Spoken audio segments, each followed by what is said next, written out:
রাসূলুল্লাহর আদর্শ, অর্থাৎ একজন মুমিনের জন্য একেবারে জন্ম থেকে মৃত্যু পর্যন্ত কিভাবে জীবন ব্যবস্থা গঠিত করতে হবে সেই ব্যাপারে আল্লাহ কোরআনুল কারীমের মধ্যে বলেছেন, তোমরা যদি কাউকে অনুসরণ করতে চাও তাহলে আমার হাবিবের জীবনী অনুসরণ করো। সুবহানাল্লাহ।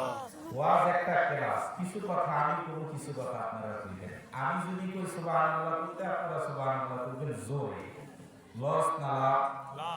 একটু জোরে বলেন না, লস না লাভ? অর্থাৎ একজন মুমিনের জীবনে সবচেয়ে দামি জিনিস হচ্ছে তার ঈমান। একজন মুমিনের জীবনে সবচেয়ে দামি জিনিস হচ্ছে ঈমান। একজন ধনী ব্যক্তি, তার যদি টাকা সম্পত্তি হারায় যায়, হাহাকার শুরু হয়ে যায়, কিভাবে তার ধনীত্ব ধরে রাখা যায়, কিভাবে তার সম্পত্তি ধরে রাখা যায়, পাগলের মতো হয়ে যায়।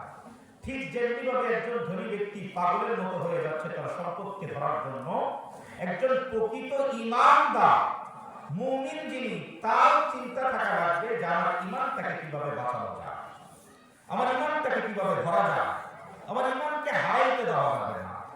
আল্লাহর হাবিব সাল্লাল্লাহু আলাইহি ওয়াসাল্লামের একটি বর্ণনা আছে, পৃথিবীর জমিনে শেষ জামানা যখন চলে আসবে তখন মানুষ রাতের বেলা ঈমান নিয়ে ঘুমাবে, কিন্তু সকালবেলা উঠে দেখবে তার ঈমান নাই।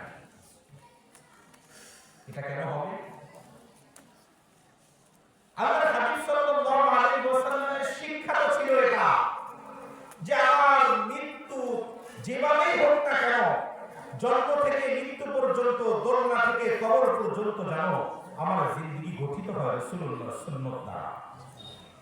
যদি এইভাবে গঠিত হতো তাহলে আমার ঈমান যেত না। কিয়ামতের সময় মুমিনরা হাহাকার শুরু হয়ে যাবে, দৌড় যাত্রা দিয়ে মসজিদে ঢুকবে কোরআন তেলাওয়াত করার জন্য। কোরআন শরীফ খুলে দেখবে মৌমাছির মতো প্রত্যেকটা অক্ষরগুলো উঠতে শুরু করছে, কোরআনের অক্ষর নাই। চিন্তা করবে নামাজরত অবস্থায় যাই তওবা করব, আল্লাহ তওবার দরজা বন্ধ করে দিলেন মানুষের, যে এখন আর কোনো তওবার দরজা কবুল করা হবে না, তওবার সময় শেষ। পশ্চিম দিগন্তে সূর্য ওঠার আগে আল্লাহ বলেন তওবা করে নিজেকে শুধরাও। যদি পশ্চিম দিগন্তে সূর্য উঠে যায় তাহলে তোমার আমার তওবা কোনদিন কবুল হবে না। উম্মতের মধ্যে সবচেয়ে শ্রেষ্ঠ মানব ছিলেন হযরত আবু বকর রাদিয়াল্লাহু তাআলা। উম্মতদের মধ্যে তাকে কেন দাবি করা হলো, তার সম্মানটাকে কেন বৃদ্ধি করা হলো? হযরত আবু বকর রাদিয়াল্লাহু তাআলা কিছু কিছু riwayat-এর মধ্যে আছে যে একজন আলেম বান্দা সারা জীবনের আমল যদি এক পাল্লায় দেওয়া হয়, হযরত আবু বকরের এক রাতের আমল যদি এক পাল্লায় দেওয়া হয়, তার উপর ওই এক রাতের আমল সমপরিমাণ ইবাদত কোনো দিন কোনো ব্যক্তির হবে না। আল্লাহু আকবার। কেমন মানুষ ছিলেন হযরত আবু বকর রাদিয়াল্লাহু তাআলা। মুসলিম জাহানের প্রথম খলিফা, সর্বশ্রেষ্ঠ খলিফা হযরত আবু বকর রাদিয়াল্লাহু তাআলা রাসূলুল্লাহকে এত ভালোবাসতেন যে রাসূলুল্লাহকে ভালোবাসার জন্য নিজের ঘর বাড়ি ধন সম্পদ সব ছেড়ে দিয়েছে, কিন্তু রাসূলকে ছাড়ে নাই। এত ভালোবাসতেন, বুকের পাজরের সাথে মিলাইতেন আর মহব্বতের কথা বলতেন, রাসূল জীবন যাবে যাবে কিন্তু আপনি রাসূলুল্লাহর কদম আমি আবু বকর ছাড়ব না। চিৎকার করে বলেন না সুবহানাল্লাহ। কত পাওয়ারফুল ঈমান ছিল তাদের।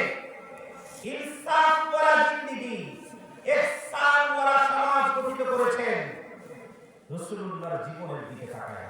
আল্লাহর হাবিব কিভাবে জীবন যাপন করেছেন সেই দিকে তাকায়।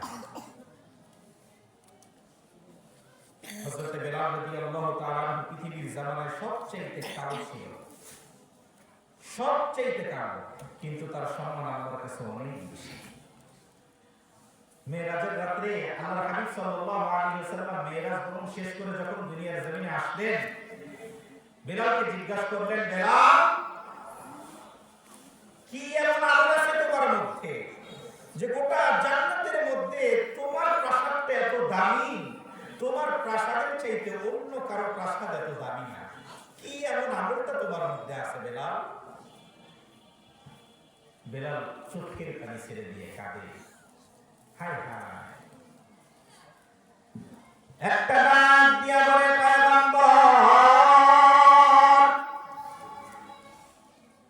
আমি বেলালের তেমন কোনো আমল নাই, আমি বেলালের তেমন কোনো ওজিফা নাই, বুক ভরা নবীর ভালোবাসা, কলিজা ছেঁড়া নবীর ভালোবাসা, মহাব্বত ছাড়া আর ওযু ছাড়া আমি বেলালের তেমন কোনো আমল আমার নাই।